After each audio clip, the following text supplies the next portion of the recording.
ಸ್ನೇಹಿತರೆ, ನಾವು ಈಗ ಇಲ್ಲಿ ಹಳೆಬೀಡಲ್ಲಿ ಏನು ನೋಡ್ತಾ ಇದೀವಿ ಇದು. ಸೊ ಈ ಪ್ರದೇಶದಲ್ಲಿ ವಸ್ತು ಸಂಗ್ರಹಾಲಯ ಇದೆ.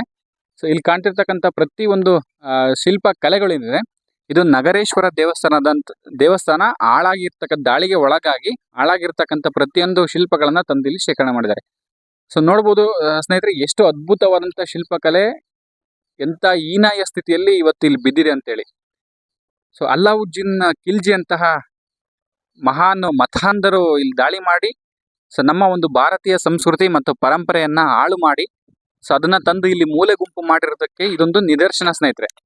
ಸೊ ಹಾಗೆ ನಮ್ಮಲ್ಲಿ ಇನ್ನೊಂದು ಕೇಳ್ಕೊಳೋದೇನಂತಂದ್ರೆ, ಈಗ ಏನು ಹೊಯ್ಸಳರ ಕಾಲದಲ್ಲಿ ಅಥವಾ ಇಂದಿನ ಕಾಲಗಳಲ್ಲಿ ಏನೋ ಉಳಿದಿರ್ತಕ್ಕಂಥ ದೇವಸ್ಥಾನಗಳು ಏನಿದಾವೆ, ಸೊ ಅವನ್ನ ನಮ್ಮ ಮುಂದಿನ ಪೀಳಿಗೆಗೋಸ್ಕರ ನಾವು ಇಲ್ಲಿ ಅದನ್ನ ಭದ್ರಪಡಿಸ್ತಕ್ಕಂಥ ಕೆಲಸವನ್ನ ಮಾಡಬೇಕಾಗ್ತದೆ.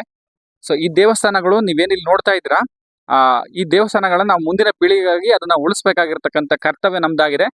ಸೊ ಹಾಗಾಗಿ ಪುರಾತತ್ವ ಇಲಾಖೆಗೆ ಒಂದು ಹ್ಯಾಟ್ಸ್ ಆಫ್ ನ ಹೇಳಕ್ ಇಷ್ಟಪಡ್ತೀನಿ. ಸೊ ಇಷ್ಟು ಚೆನ್ನಾಗಿ ದೇವಸ್ಥಾನಗಳನ್ನ ಇಲ್ಲಿ ಮೇಂಟೈನ್ ಮಾಡಿ, ಸೊ ಎಲ್ಲ ಒಂದು ವ್ಯವಸ್ಥೆನ ಮಾಡಿಕೊಟ್ಟು ಆ ಹಿಂದಿನ ಗತ ವೈಭವನ ಇಲ್ಲಿ ಸಾರ್ತಾ ಇದ್ದಾರೆ.